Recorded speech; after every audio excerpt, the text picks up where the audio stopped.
Yo, what up, what up? It's your man, Big Brandon Carter. I'm here with my homie, James Swanwick, man. I'm here with my man, James Swanwick, former Sports Center anchor. Y'all might have seen him back when it was Tebow time.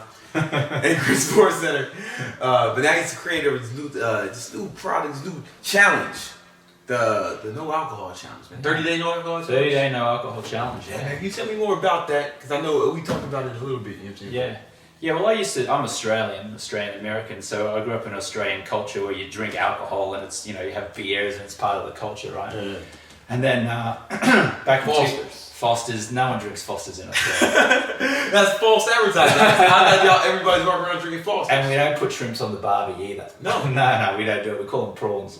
Damn. Alright. Yeah, but yeah. In 2010, I took a 30-day no alcohol challenge and I lost weight. My skin got better. I kind of got ripped and I felt really good. And I just went, bugger it, I'm just going to keep going. And it's been 5.5 years. So really, yeah, I just started and now I've just been inspiring other people to take a break from drinking alcohol. And a lot of things for people, it's so built into our culture, right? Yeah. And people don't think that they can go out on a Friday and Saturday night and socialize with friends without drinking alcohol. Right. But the alcohol makes you fat. Alcohol's a poison, right? And so your skin looks really dry. You don't get enough sleep.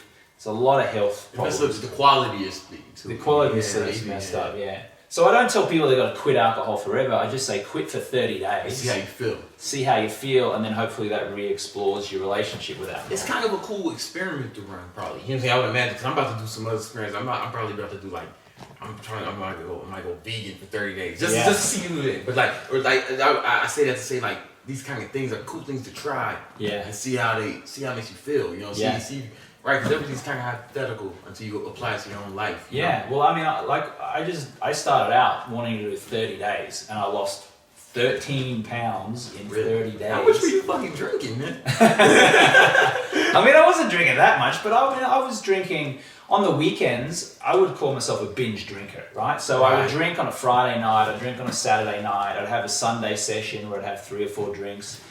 Midweek, I wasn't drinking that much, but I was drinking a fair bit, like on a Thursday, Friday, Saturday night, right? Okay. Maybe Sunday afternoon. And then I took a few days off. I was never an alcoholic and never had a problem, but it was enough that my face was puffy.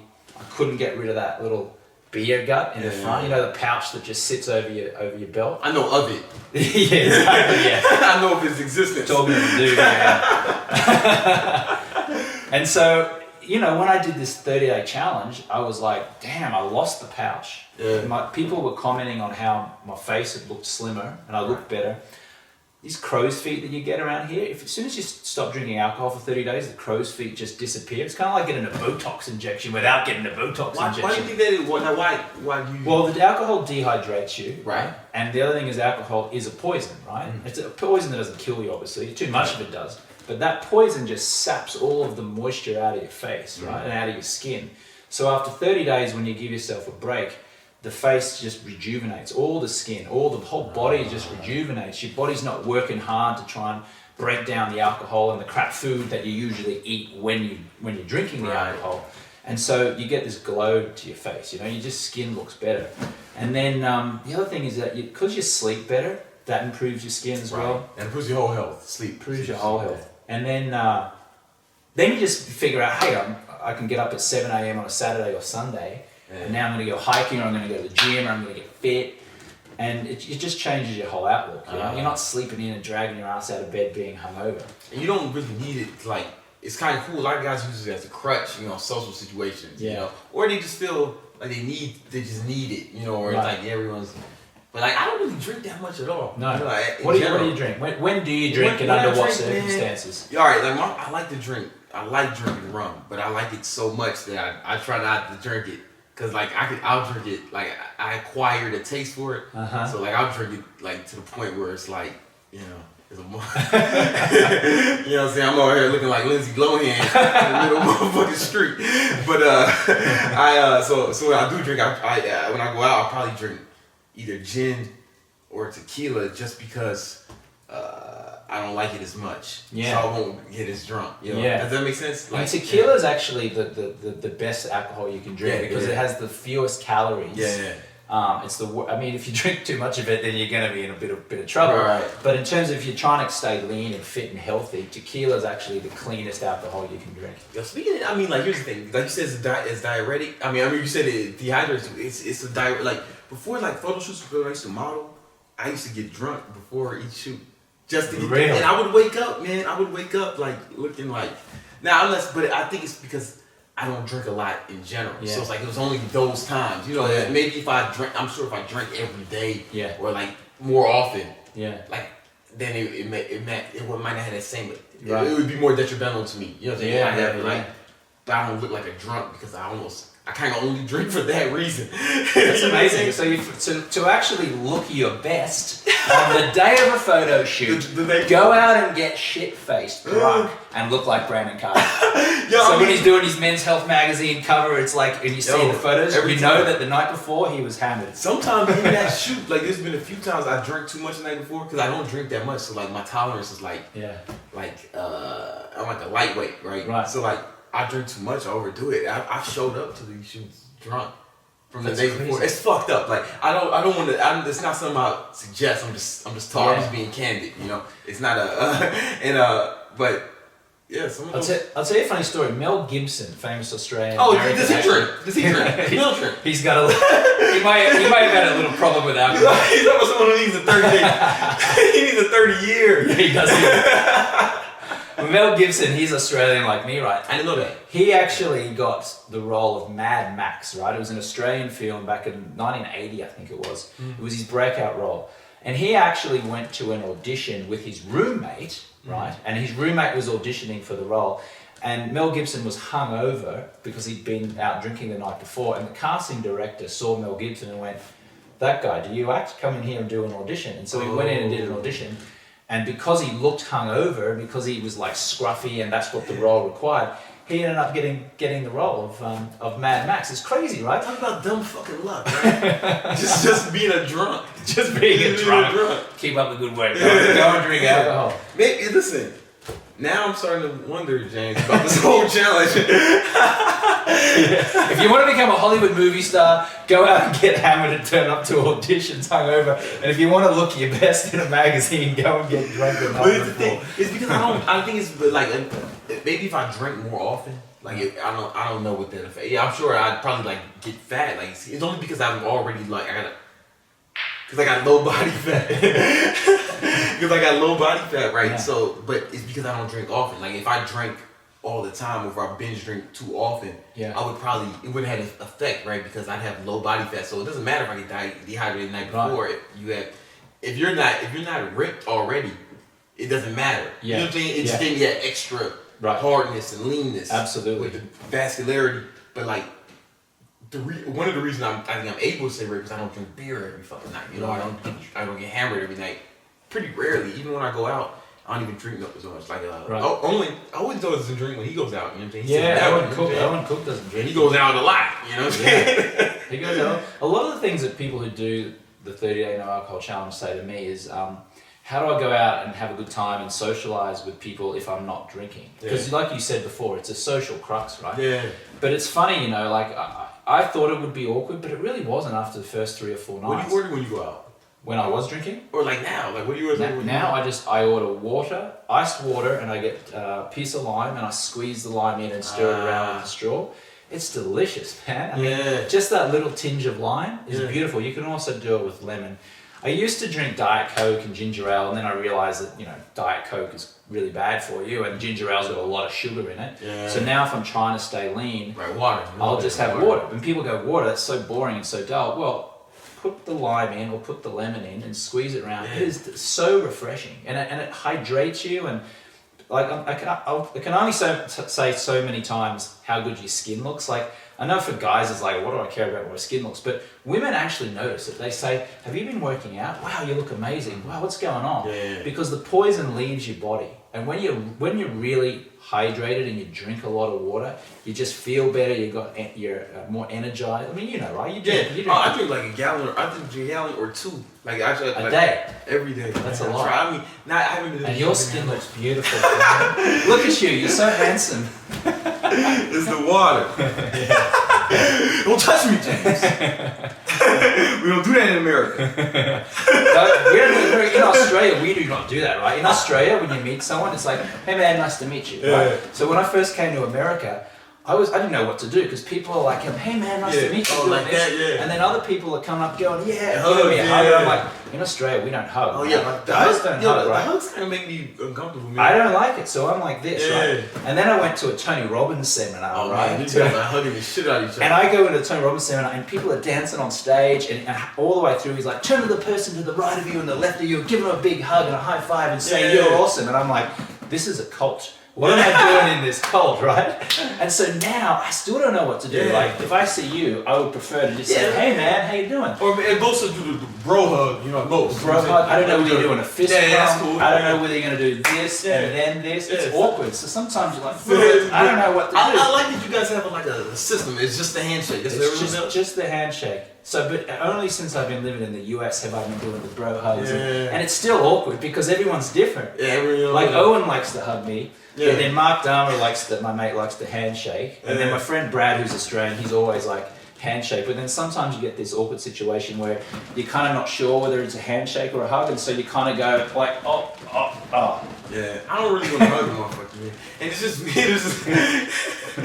weird to me. I don't know why it is. You know, I didn't grow up hugging, you know, where I'm from. Yeah. I don't really hug so much. You know? Well, lots of women will be hugging you. If you're out in a nightclub and you're not drunk and slobbering all over them. If you take the 30-day no alcohol challenge, or you just cut back on your alcohol. That was cool. I like how you brought that in. Do you like to say you brought that back. Yeah, I see what you did there. And so women, I'm telling you, I swear to God, women find a man who doesn't drink and consciously is making a decision incredibly attractive, right? And I've been out to bars and nightclubs where there are people who are just hammered and drunk and slobbering over girls and doing crazy stuff.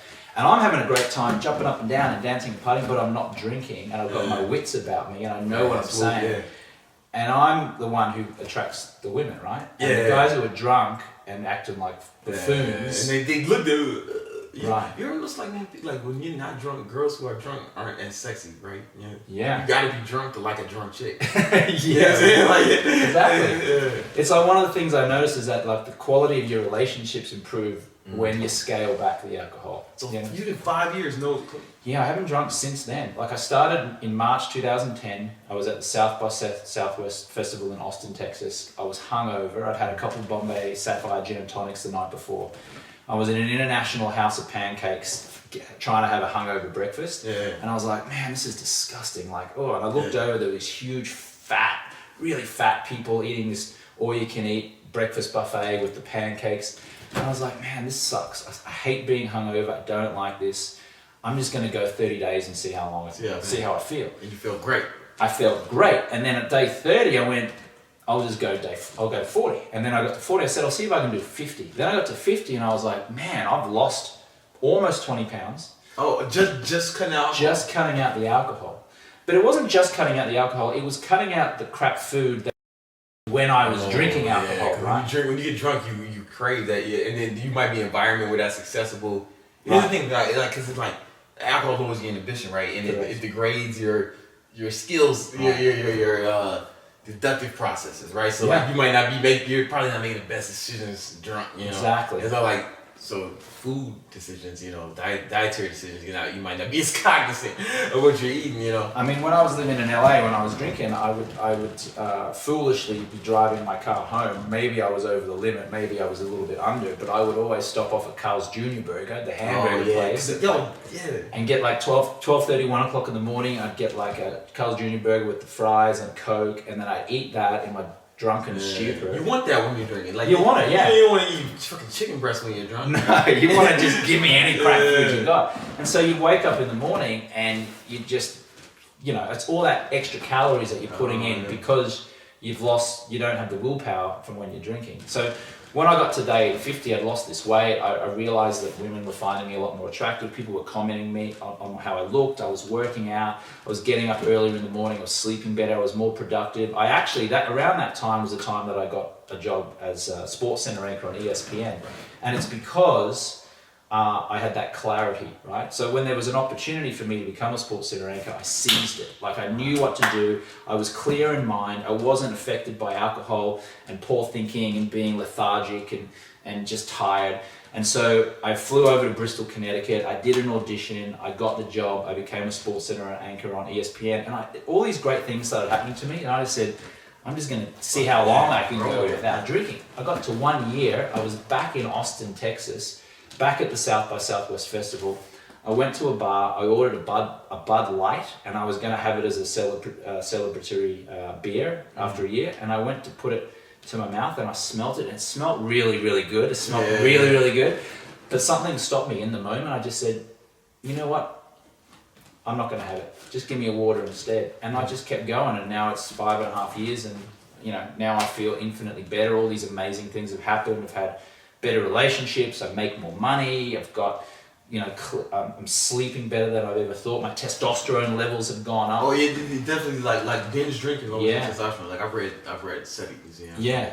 There's a lot of people, a lot of guys, they don't know why they've got low testosterone. It's because binge drinking lowers your testosterone. Like there's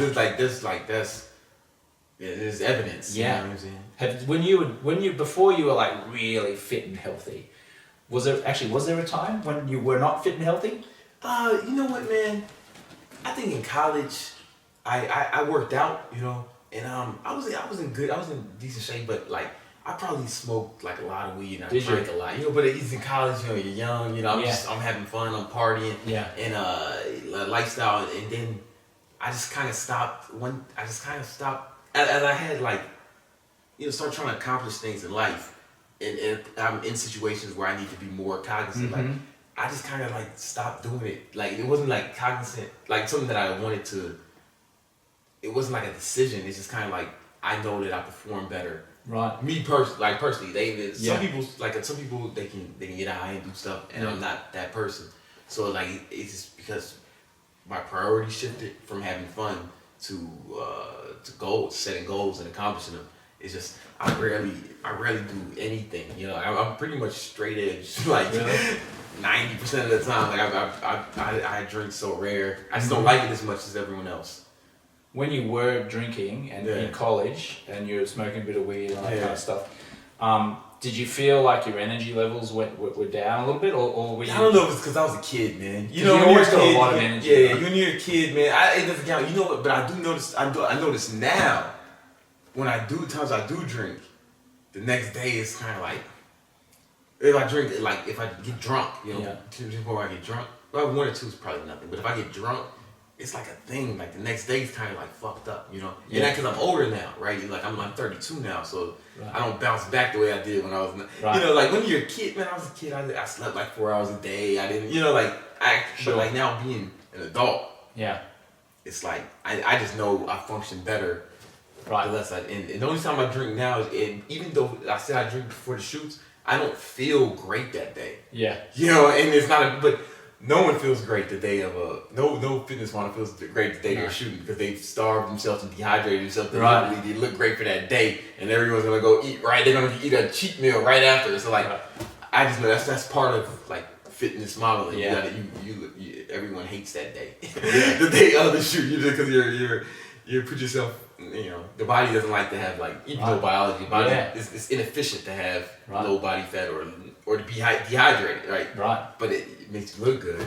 You know what's interesting about being hungover as well? It's not just dehydration; it's inflammation of the body, right? Because your body's inflamed; it's trying to repair itself. So it's not just that you've lost all the water in your system that keeps you hydrated. It's like your body's inflamed. Yeah. And so a lot of people, when they have headaches and they're like feeling crap, it's not just the dehydration. And so, starting to any kind of anti-inflammatory foods like good fats can help you recover from that pretty quickly. Like a lot of people say, is it ibuprofen is like an over-the-counter thing you can get, which will help with a hangover because it reduces inflammation. Fish oil. Fish oil is another one, right? You pop fish oil as a natural anti-inflammatory. Yeah, I take that at night before I go to sleep. Do you? I take a shot. Yeah. A shot of fish oil. So it doesn't taste real good going in, but if you shoot it back, yeah. But if you're hungover, that's a good thing to take as well.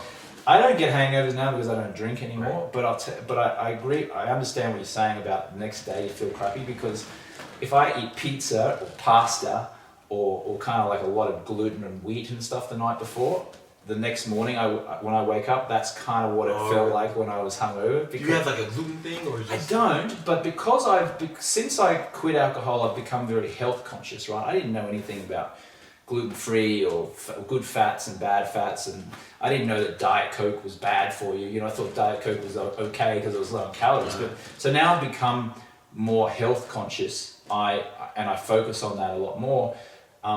When I do eat crap food, my body reacts, you know, because I'm so used to eating well. Right. You're used to certain things. I'm used to good foods. Like any day, like if you're not accustomed to stuff like I remember I started eating pork for like a long time. Just I don't even remember why. I'm not religious or anything, or in part of any religion. And then I would eat it, and then it's like I would be sick. Right. Like, and I'm not saying pork is bad or whatever. I'm just saying, like, anytime you take something away from yourself, you know what I'm saying, you're not used to, you know, like, so, yeah. So if you drink some alcohol now, it probably affect you in, like, the worst way. I'd probably be on the floor going, Brandon, help me, help me, put me out of my misery.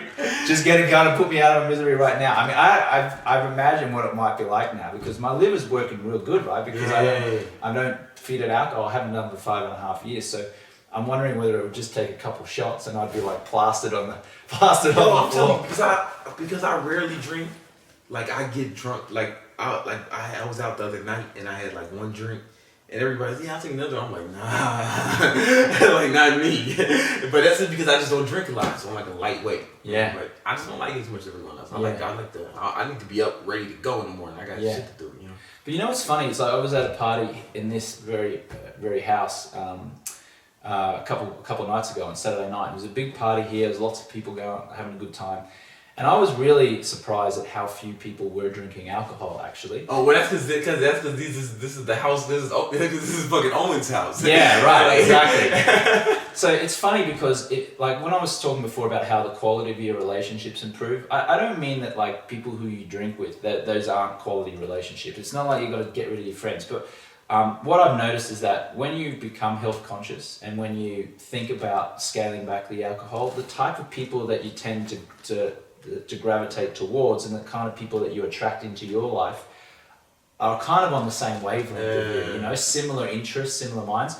And so it has this kind of spin-off effect where I meet someone else who doesn't drink that much, or I meet someone else who's really health conscious, and then all of a sudden everyone sort of like moves forward together, and all of a sudden alcohol becomes like, oh, you drink alcohol? That's not like you're the odd one out, but it's kind of like, it's peculiar. Oh, in your circle. In your circle, yeah. So it's kind of like you are like, show me your friends, I'll show you your future, right? So if you think of the 5 people that you spend the most time with, you're the sum of those people. You're the sum of those people, right? So it's kind of like now I don't really hang out with that many big drinkers. You know, I still got great friends of mine who would never take a 30-day no alcohol challenge because they love it enough.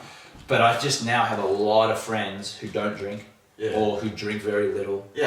I'll drink socially, but it's like usually just 1 or 2 drinks. That's fine. And and that's cool. Like I haven't got drunk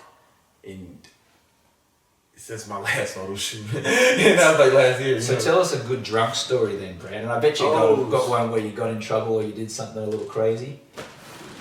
Alright, let me think. I got arrested once. You got arrested? Yeah, for what? I'll tell you in a second. You tell me your story and I'll tell you mine. You're trying to think about what you can say on camera, right? Like, I don't think I should tell that story. I got it. Hold on. Let me see it. The right one. Because I'm trying to pick which one. There's been a few. My name's Brandon Carter, I'm an alcoholic. All of a sudden you got to pick which is the best story. Come on, pick your own. Here we go. Yo, listen. All right, so I'm hanging out. I get this call. Long time ago. Long. A couple of weeks ago. Long time ago. And I get a call from when this girl I know she was friends or whatever. Hey, hang out or whatever. And she's like, "Yeah, come to this bar." And I'm like, all right. So I get there and just her and one of her friends. It's like the middle of the fucking week. And I'm like, all right, but they're drinking. They're already drunk when I show up. So I'm like, all right, I'm drinking. I'm drinking with these goddamn drunks. And they're like my don't drink as much, so but whatever, we're drinking, chilling, and then I'll get wasted, bro. Really? Get wasted. And then they come back to the crib and it's like, damn. And then they start making out and they start having, and I'm like, oh shit, it's about to happen. All right, cool, I'm with this. And then it's like, I'm so drunk though that I can't feel my dick. This is not where I thought this story was going. Hey, listen, you said my best one. And then it's like, yeah, so I have the threesome, but it's like I got an erection, but it's like, when you're drunk, you can't feel stuff. That's why you can take pain. So it's like, it wasn't as fun as it could have been because it was like a 75, 60% erection. And it's like, I didn't feel it like I was like, fuck, this could have been awesome. Had I been sober, it'd have been like it would have been on the top 5 best nights of my life. But because it was like, because I was so drunk, it was just like, man, I feel like I kind of like, I feel like I kind of squandered an opportunity here. Right. All right, so what's your best? So that could have been the world's best story if you hadn't been drinking. Like you would have been, someone would have asked you, say, man, what's the most euphoric you've ever felt in your entire life, Brandon? You go, well, let me tell you about this story that I had this threesome. And I didn't drink, and it was awesome, and I had 100% erection, and I was just good to go, man. Because that one is like, it's there, but it's like, I mean, it gets the job done, but it's like, it's not like, you can do better. Yeah.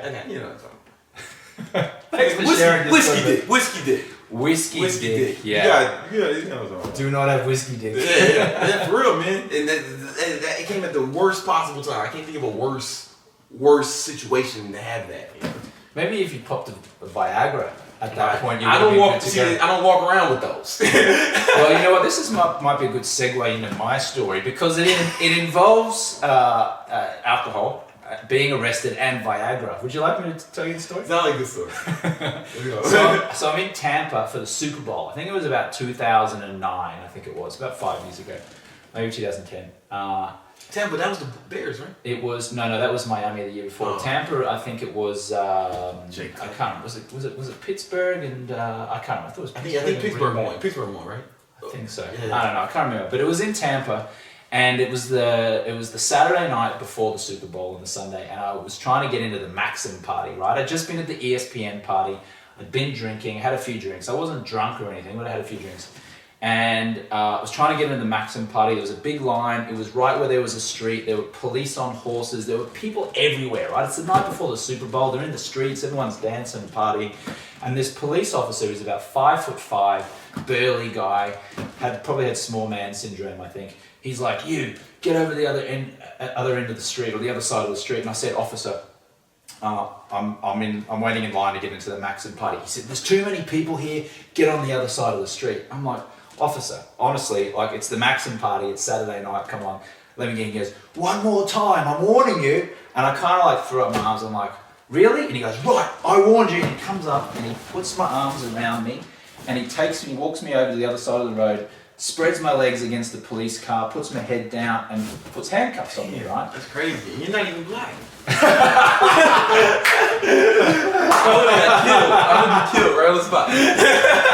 That's hilarious. I was really well dressed. Shot in the face. I promise you, no, but So he puts me in this police car. He charges me with obstruction without force, right? Resistance without force. Resistance without force.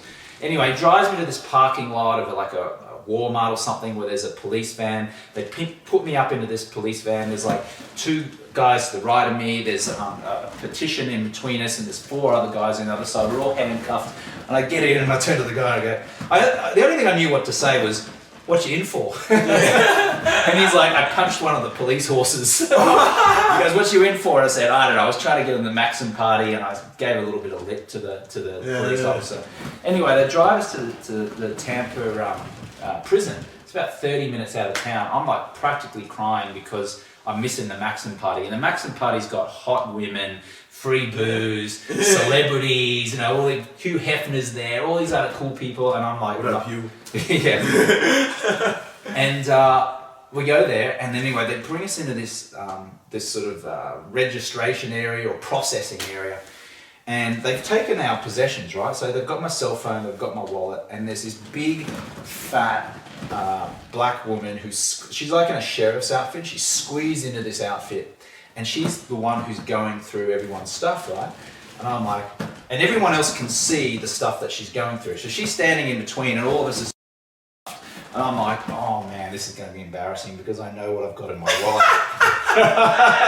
And so she comes to me, and she's like, she opens up the thing and she's going through it, and she pulls out this thing. I won't tell you what it is right now. She pulls this thing out and she looks at it. And then she looks over towards where I am. She doesn't know who I am yet, right?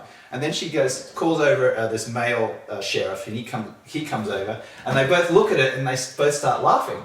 And then the guy goes through my wallet, and I know what's going to happen. He goes, "James Swanwick, is there a James Swanwick here?" And I'm like, "Yeah." And he goes, so I get up and I walk over there, and he goes, "Is this what I think it is?" And I go, "Yeah."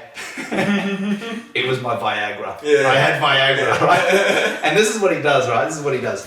He goes, "Okay, you can sit back down." So I go back and I sit back down, and I look back up, and he gets it. And he goes, and he sticks it in his top sheriff police officer's uniform's pocket, and he walks off, and the woman starts giggling. And there, I spent the night in prison, in Tampa prison, man. He stole my Viagra. Now you're probably asking, why did I have Viagra? It wasn't because I had low testosterone or I couldn't get it up or any of that kind of stuff.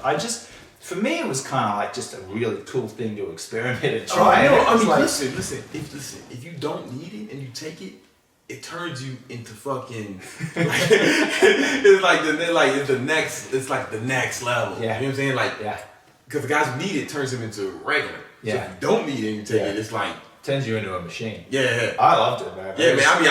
I've used it a few times. It was a few times, man. I was like, all right, man. I need to make a motherfucking serious impression this time.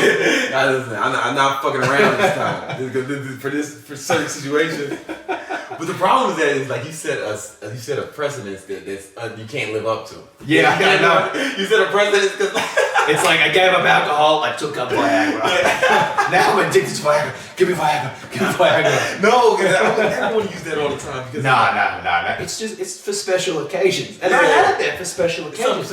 At the time, I was drinking. Your wallet every once. Just kept my wallet. I mean, if you're drunk, so, like that's what I'm saying. If you're drunk, I don't need it. I don't drink. I don't need it at all now. But at the time, when I was like, if I was in a drunken stupor or I was binge drinking, it's like you worry about your performance, right? That it would have been perfect. Yeah. And now the sheriff from the Tampa prison is enjoying the benefits of Viagra as well. He's loving it. He's like telling all his friends. Let me tell you the story back in 2009 where this Aussie guy got arrested and I stole his Viagra. It's the bomb, man. You want to hear some crazy shit? Once I took that shit just before a photo shoot, right? Not with because it didn't make it only makes you like hard if you're aroused. So I wasn't aroused, but it is a vasodilator, right? So it's like it makes you just fuller and like your muscles fuller and like more vascular and like really, yeah, man. So like if you're not aroused, it's not gonna get an erection if you're not aroused. So I didn't get erection, but like you're right. It's not something I would do on a regular, but I did it once and it like worked. Like no bullshit. It makes your heart. You could when you take it, you actually get flushed in the face. Yeah, like, it makes you a pump, like a better pump. Like there are people. If you look, there's Brandon Marshall. He was talking about. Do you remember Brady Fusey? The wide receiver for he used to play for my team. The yeah, he plays for the Dolphins. Then he went up to Buffalo. Bears. Oh, the Bears now. Yeah, with Jay Cutler throwing to him. With Jay fucking Cutler. I'm glad that you guys took Jay Cutler from us Denver Broncos. I'm glad you took him. It's okay, man. We'll talk about Jay Cutler. I was pissed off when Jay Cutler left. I was like, that's a disaster. Nah. What's Josh McDaniels doing? And then in hindsight, you go, well, it's okay. You guys can have Jay Cutler's been breaking my heart for years. But anyway, yeah, but Brandon Marshall was talking about, yo, guys are taking that because it's like a performance enhancer. Right. Because it really, like, we're getting off topic, but like, I've heard of bodybuilders take it, or people who like, it's something you can take that's like not when you won't get charged for substance abuse. Right. But because it only makes you hard if you're aroused. So if you're just if you're not aroused, it flushes you, like you said, your fucking nostrils. You have to, I don't know. You got sinus issues? Yeah, if you take, I get sinus issues if I fuck, and So anyway, sometimes I take Viagra. That's what I'm trying to say. Someone's gonna clip this and just put this part out. It's like, sometimes I take Viagra. That's gonna be a GIF. It's not like it's like over and over again. Or like going over there on Vine. It's gonna be over and over and over again. You know what I'm saying? Yeah, but that stuff, it does make you flush in the face. It makes your heart go a little bit more. But man, it's worth it when you have to take it on occasion. I love it, man. I've never had a freaking do this. I got in this old. I used to work in this restaurant. And this old man used to be at the bar, and he said he used to get him from the VA. And one day we were just talking, just fucking shooting shit, just talking crazy, like just talking funny stories like me. And then he said, "I'll be right back." He went to his apartment because he lived by the bar. And he came back. He's like, "Here you go, man." And he just gave me a fucking handful. He just gave me a handful of like when you like, they're gone now. I've had them in years. You know what I'm saying? But like. Yeah, I used to back in the day. I mean, I used them all. I was like, I got these motherfuckers on me. What other coming back to the alcohol thing, right? Yeah. Here's the thing: your sex life goes through the roof when you either quit or seriously reduce your alcohol. For real, your testosterone levels grow up. Testosterone levels go up. Your stamina goes up. Because you're not drinking, you tend to be leaner and you tend to be more health conscious. Yeah. So you got more testosterone. You're more ripped. You're outdoors more, so you're getting the vitamin D from the sun, which raises your testosterone levels. If you're health conscious and you're working out in the gym, you're doing heavy squats, like stuff that works your legs and your butts and your glutes, they will increase your testosterone levels. All of this stuff is going to, increase your sexual performance. Yeah. And for me, it's all linked back to just quitting the alcohol, but even if you don't quit, just reduce. I'm not going to quit. No, don't quit. I'm not saying that anyone has to. I'm not encouraging anyone to quit. It's good. It's good. I'm just saying quit for 30 days. Yeah, it might be good. I might fucking try to say after I'm going. You know what? Fuck it. I'm gonna do it. There you go. When I get to it, not till I gotta go to London. I gotta go for Elliot Holst's conference, but they drink too much in London for me to. But here's the thing: London, they drink crazy. Yeah, so I'm not gonna pretend that I'm not gonna drink in London. But when I come back, I'll do it for 30 minutes. A lot of people say that, right? Oh, I just got to go and have this party. Yeah, I know. I just got to go to this thing, but I've got that wedding coming up. So I understand that, right? Like, to the uninitiated, I get that. But here's the thing. Once you quit for 30 days, and once you decide that you're going to stay quit, maybe you do, maybe you don't, right? Then you don't even have to worry about big events that are coming up. You don't say things like, oh, actually, I can't quit now because I'm going to London, or I can't quit now because I got that wedding on that day. You actually feel confident enough in yourself to be able to party like a rock star without the alcohol at all. So you could go to London and party like a rock star and not drink a touch of alcohol, and no one would be none the wiser, or no one would care. And you may actually even have a better time and be more in tune with yourself and have more clarity and have better conversations and have more fun and have better sex maybe, or whatever it is, simply because you're not drinking alcohol. So I get it, because it's like, to people who have never done it before, it's like, whoa, I can't take 30 days off alcohol. That's way too much. It's almost too easy for me, man. Like, honestly, it's like, for me, it's almost too easy because I just, but I get what you're saying. Yeah. But I would just give it a try. Like, just see how your body responds and how your clarity and your sleep responds when you just give it up entirely for 30 days. I've probably done it, like, honestly, I'm sure there's been 30, like within the last year, there's been 30 days that I haven't drank. You just haven't been conscious Yeah, of it's it. not say, oh, not trying, because like I just don't drink much, you know? Yeah. Yeah.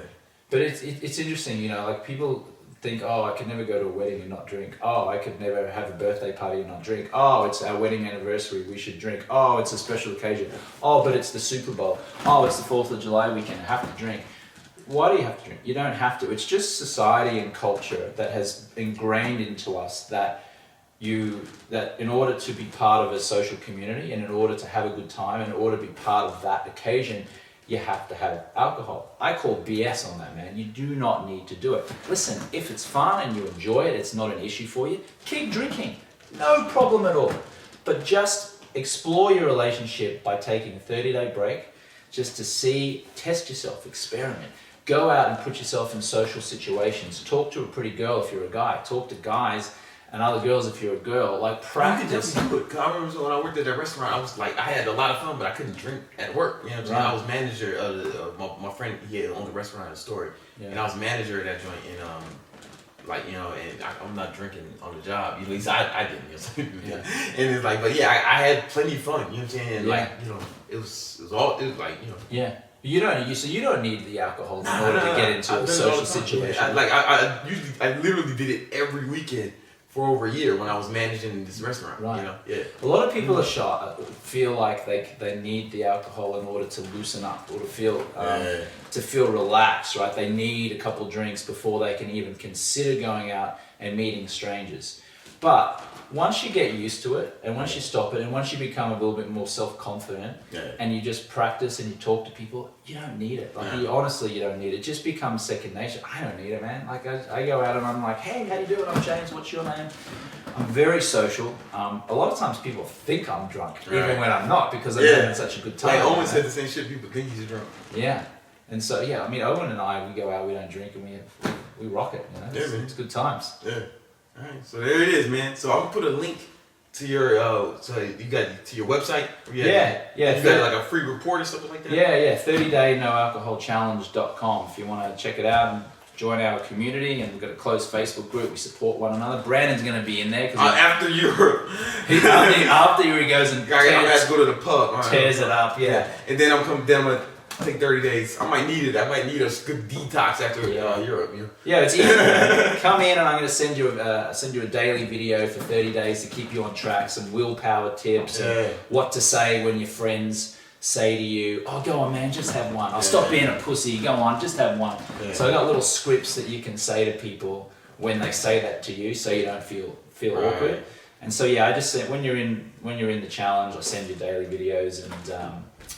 Teach you what to drink instead of the alcohol. I know I was just talking about water and lime, but there's a whole lot of other non-alcoholic drinks you can have. There's a lot of options, man. Yeah. So many options. So check it out. And Brad, I'm looking forward to having you in this. Man, I'm gonna do it when I get back. Good, man. So hang on, was that a handshake or was that like a was it a fist pump or something like that? Yeah. Which one was it? I don't know what to call it. We're gonna move apart a little bit now because we don't. It's two guys like here. It's a bit kind of weird. The Australian culture in me is like, yeah, man. All right, thanks a lot, bro. That's it. All right, man. Thank you so much, man. Thanks, man. I appreciate it, man.